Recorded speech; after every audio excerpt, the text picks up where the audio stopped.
one of the things, man, about the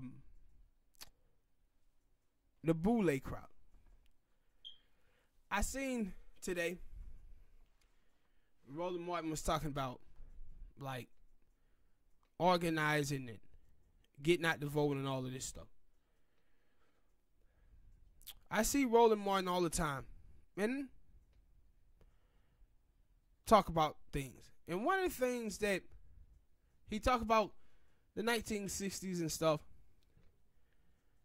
And one of the things people don't talk about pertaining to the 1960s is that it was three groups that was working to do civil rights. But America only tell you about one. And that one they tell you about is Martin Luther King Jr. and the Civil Rights Movement. Because that's all they got. No, but see, they hide. They want to hide the truth. See, the truth is that Martin Luther King Jr., when it got shit done, if it wasn't for Stokely Carmichael and the Black Power movement, Malcolm X and the Nation of Islam. See, LBJ, John F. Kennedy, Bobby Kennedy, thought Martin Luther King Jr. was a joke. They thought he was a con man. They didn't take him serious at all. But once Stokely Carmichael started coming and talking about black empowerment, how black people needed this much money and we should have our own land and our own, banks, sharecrops and all of that, they got afraid of him.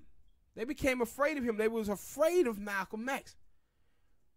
So Martin Luther King understood that, okay, these folk wouldn't talk to me, but now they are. They calling me now to try to calm down Malcolm, calm down Stokely. But you know the thing you never seen MLK do? He never denounced Martin Luther King, LBJ, not LBJ, but Malcolm X and Stokely Carmichael. He never denounced them. Okay. And see, this is the thing that you see from Roland Martin and people like Roland Martin that get on my nerve. Roland Martin, he loves to take his little shots at Yvette Carnell, Tone, Tariq Nasheed. He be slick this in Black Authority. Black Professor. I said, Roland Martin has to understand that, man, if you for black empowerment, you need the black radicals. You need the black radicals. You need people that going to force the Democratic Party to have to deal with your types. The Boule crowd. But without the black radicals, it's going to be what you dudes have been for 50 years. You just sitting there scrawling the fence.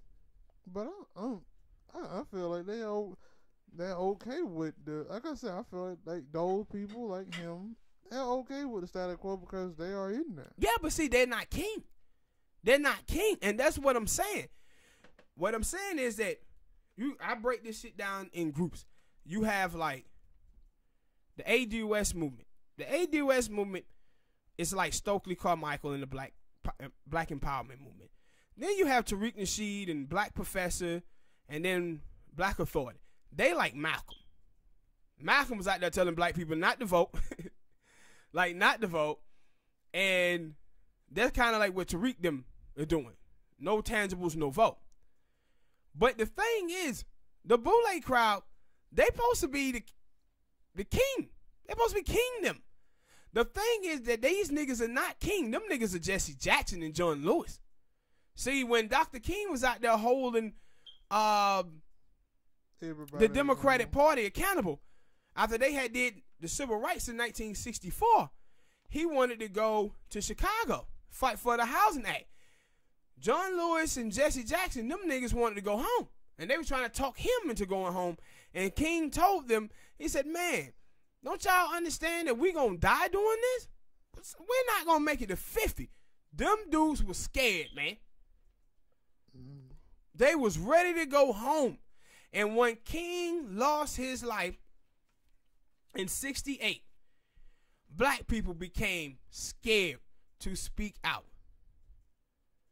And them baby boomers have let us down for the last 50 years.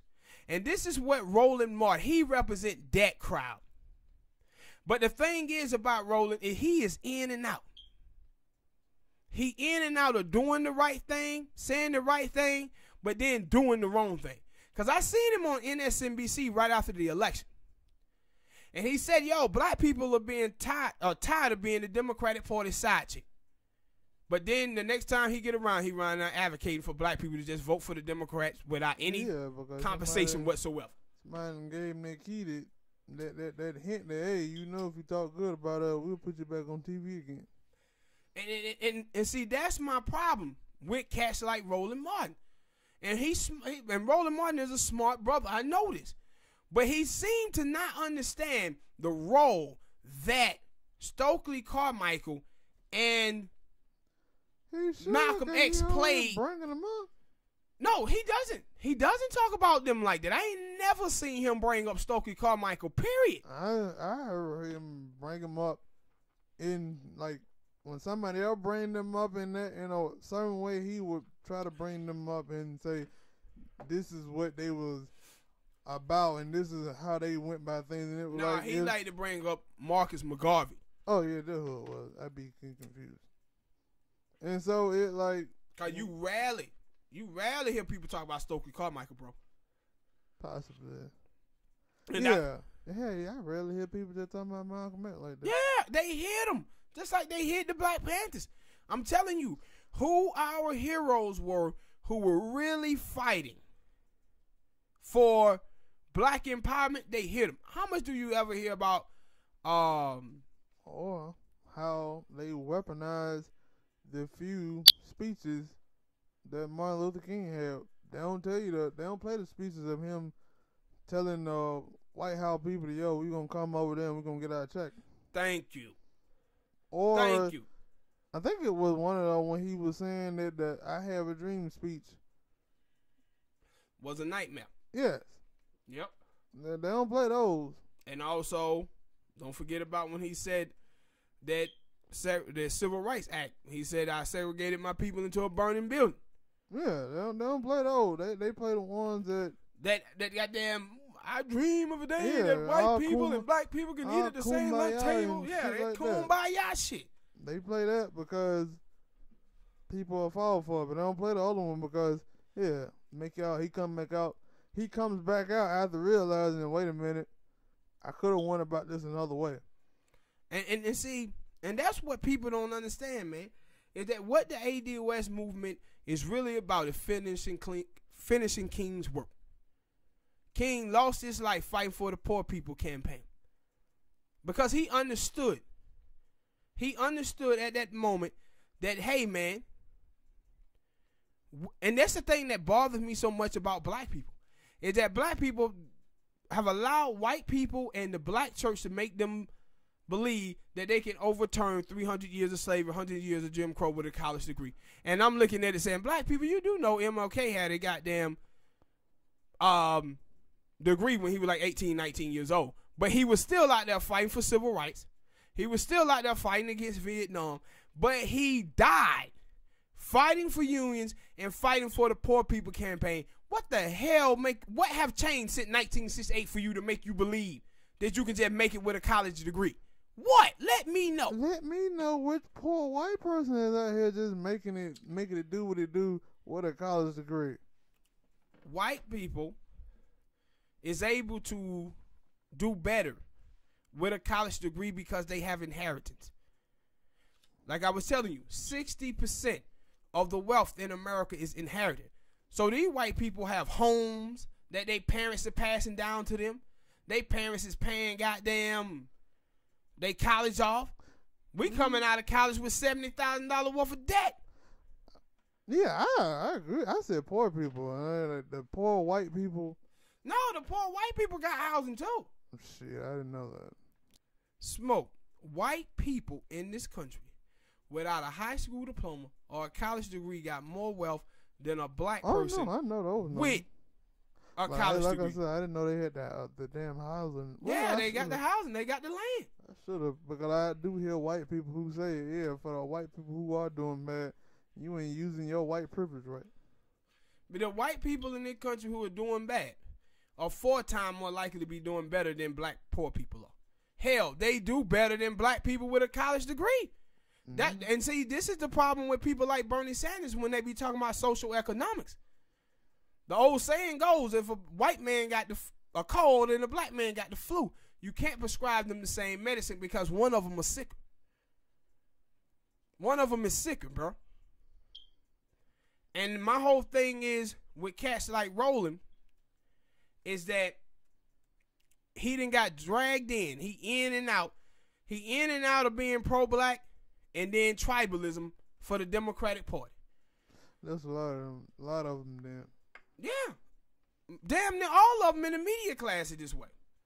They wanna be pro-black, but then they things of I just don't get it. Like the things you would think that for me, like I said, black people who know about reparations and things of that nature, I would think all black people would be like, yeah, let's get it.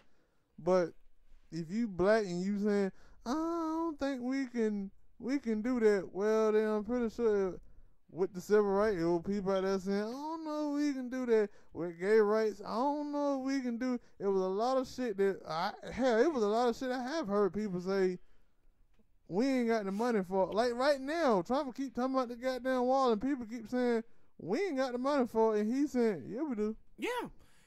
And see, this is when you look at it and you see that with the ADOS movement, anytime with reparations, these motherfuckers don't have any political imagination. But they have an imagination about a healthcare plan, universal healthcare. A war. They have an imagination about free college. They have an imagination about $16, $17 minimum wage. But then when it comes to black people, there's no imagination. They wake up. See, when it was this HR 40 bill, which is bullshit if you read through it, it's about getting people together to have a commission. Now, Sheila Jackson in the bill say, well, the president should pick 3 people. So Trump would be picking those 3 people. Nancy Pelosi should pick the 3. She's going to pick 3 centrist motherfuckers. And then Chuck Grassley, who's a Republican, he going to pick 3 people. So we're going to have end up with 9 white men on the goddamn reparation board. What the hell y'all think going to come out of that? Nothing good for black people. Nothing good for black people. You know what's going to be happening? They going to start playing the game the same way they did with affirmative action. Affirmative action was a program started for the descendants of slaves, and all of a sudden it became the universal program. And the reason why they did this is because they know they would never have to pay black people, really pay black people. Why? Like I said earlier, so many black men are out here scrapping at the age of 13, 14 years old, trying to be providers and add money to the household, selling drugs or whatever, and committing crime. So them guys are never going to graduate high school to get to college. So you have 25% of African Americans that make it to college. So guess who's going to benefit from affirmative action? The immigrants, white women. Everybody who ain't black. Everybody who ain't black. So this is why when you talk about reparation, is what you said. What Dr. King say, Spank? I want my check. Want my check. Want my check. I don't want to hear this bullshit talking about, hey, black people, one of the things we going to do, we going to give y'all some land in the Midwest. Give me my money and I can buy my own land. And a cow. Yeah, I can get that. Give me the check. Oh, man, what we'll do, we'll set up reparation program so for historical black colleges. The majority of the people that go to historical black colleges either white or immigrants. How is it benefiting African Americans? I don't feel like they know they know this shit. Hell yeah, they know it. That's why they gonna do this type of shit. Cause they know. Nah, we'll do these programs. And that's the thing when you saw with Bernie, right? Well, Bernie, he was like, well, I don't think it should be cash. Jewish, them people got cash. The Indians got cash. The Japanese got cash. But now you want to start talking about doing it another way for black people. Why? But my thing is that because they still say it's some countries now who still dabble in slavery, and once those people wants to get out of their slavery, you know what they would be possible because it been done for them. It just hadn't been done for black people in America. You know what would be waiting for them after they finally done something for those people in slavery? Money. Yeah. Some form of help for all the suffering they had to go through. And I said, yo, ADOS is just talking about reparations. They ain't even talking about how they was held out of the New Deal. Because that was really, really affected them too in the 1930s. They ain't even talking about that.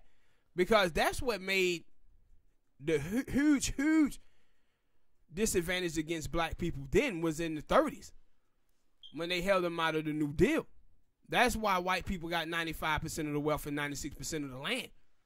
Then, when they was raising them taxes from 1930 to 1965 on the highest earners to 75 to 95% to pay for the land and the housing and lowering the interest rate so white people can buy homes and kept us out of it.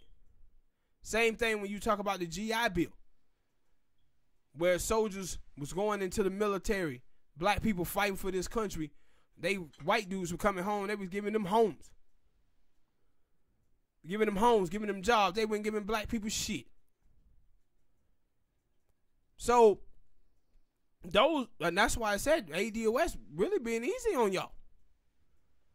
Just talking about reparations. But I say they got to get to a point where we have to stay on code on this reparation thing. Fully. You can still go out there and vote for the people, but man, you got to be black first. Then we can get to the rest of these other people.